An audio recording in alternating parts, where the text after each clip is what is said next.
নমস্কার বন্ধুরা, আন্দামান এক্সপ্লোরারের নতুন ভিডিওতে আপনাদের স্বাগতম। চলে এলাম আরেকটি নতুন ভিডিও নিয়ে। আজকে চললাম একটা নতুন জায়গার উদ্দেশ্যে। অনেক দিন ধরেই প্ল্যান হচ্ছিল, কিন্তু যাওয়ার সময় হয়ে উঠছিল না।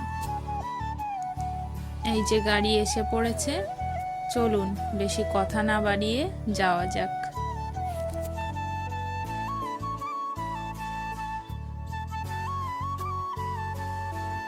রাস্তার এক পাশে মানুষের বানানো বাগান আর অন্য পাশে প্রকৃতির সৃষ্টি সমুদ্র। এই দুইয়ের মধ্য থেকেই আমরা এগিয়ে চললাম গন্তব্যের দিকে।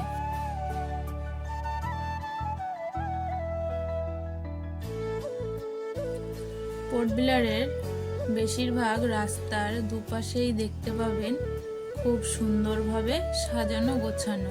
দেখতে পাবেন সুন্দর সুন্দর ফুলের গাছ। তাছাড়া দেওয়ালে আঁকা ছবিগুলি আন্দামানের সংস্কৃতিকে তুলে ধরেছে।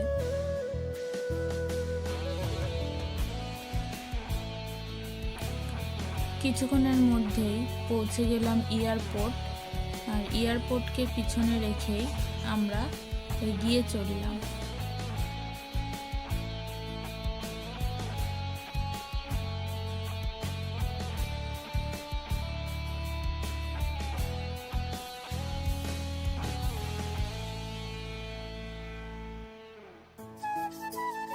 আধা ঘন্টা পর পার করলাম সিপিঘাট ব্রিজ।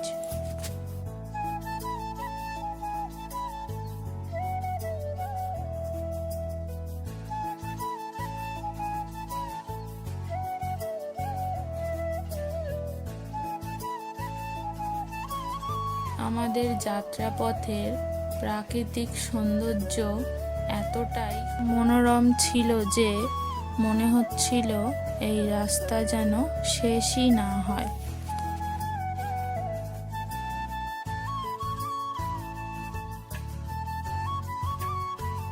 পড়ন্ত বিকেলের সূর্যের আলোয় এই সৌন্দর্য যেন আরো আকর্ষণীয় হয়ে উঠেছে।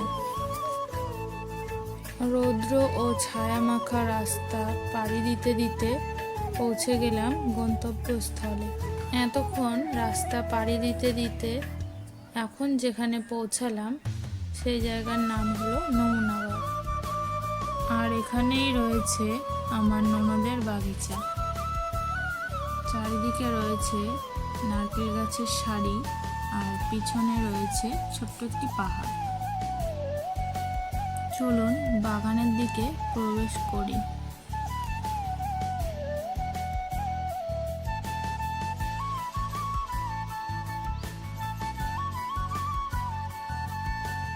বাগানে যাওয়ার প্রথমেই রয়েছে এমন একটি গাছ যা দেখে ছোটবেলার স্কুল জীবনের কথা মনে পড়ে যাবে। পড়া না পারলে মাস্টার মশাইরা যেটি দেখিয়ে শাসন করতেন তারই গাছ এটি।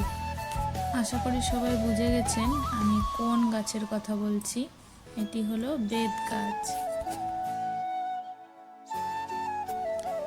এদিকে ননদ দেখাচ্ছে কোন কোন গাছে সবেদা হয়েছে। বেশ কয়েকটা গাছেই সবেদা হয়েছে, দেখি কতদূর কি পারতে পারি। চলুন সবেদাগুলো পাড়া যাক।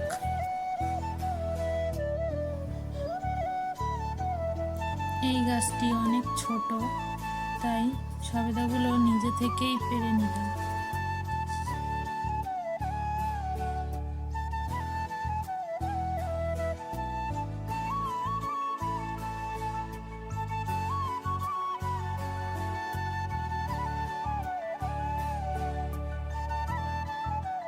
এই গাছটাও অনেকটাই ছোট, তাই নিচে থেকে হাতে পেয়ে গেছি। এই দেখুন বন্ধুরা, আরেকটি নতুন জিনিস, পিঁপড়ের বাসা। পৃথিবীতে যে কত ধরনের জীব কত রকমের সংগ্রাম করে বেঁচে আছে তার একটি ক্ষুদ্রতম উদাহরণ এরা।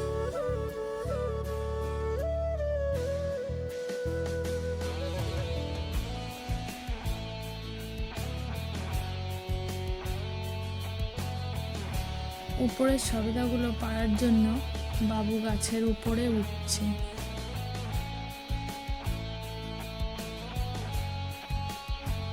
উপরের ডালে বেশি সবেদা ছিল না, তবে যে কটা ছিল সেগুলি সব বড় বড়ই ছিল।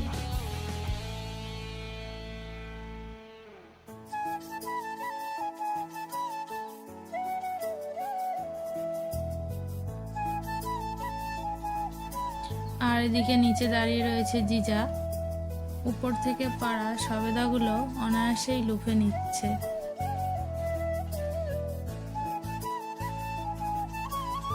আর নিচে থেকে সবাই দেখিয়ে দিচ্ছি কোথায় কোথায় সবেদা রয়েছে। এখন যে গাছটি দেখছেন বন্ধুরা, এই গাছটি থেকে রান্নাঘরে ব্যবহৃত অত্যন্ত গুরুত্বপূর্ণ একটি মশলা পাওয়া যায়। গাছটির নাম হলো দারুচিনি। কাঁচা অবস্থায় দারুচিনির স্বাদ কেমন হয় সেটা একটু টেস্ট করে দেখছিলাম। শুকনো অবস্থায় যে স্বাদ ও গন্ধ থাকে, কাঁচা অবস্থায় ঠিক তেমনটা নয়, খেতে একটু কষকষ।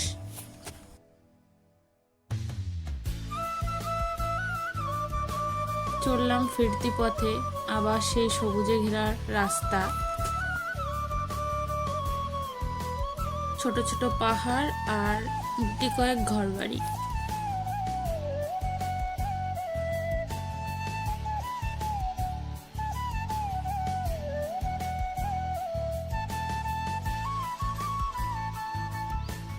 ফেরার পথে অস্ত যাওয়া সূর্য যেন আমাদের সঙ্গে লুকোচুরি খেলছে। কখনো সে পাহাড়ের পিছনে লুকায়, আবার কখনো চোখের সামনে ধরা দেয়।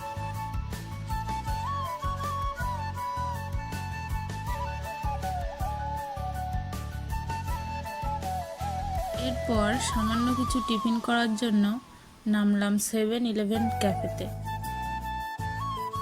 ক্যাফেটা বেশ ভালোভাবে সাজানো গোছানো।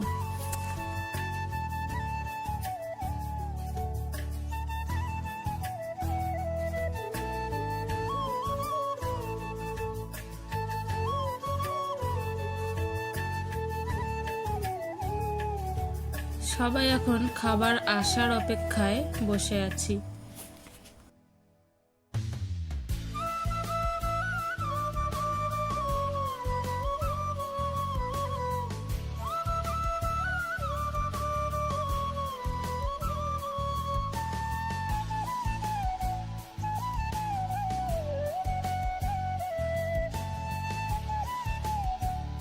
অর্ডার দেওয়ার কিছুক্ষণের মধ্যেই চলে এলো কফি আর সাথে ফ্রাইড মোমো।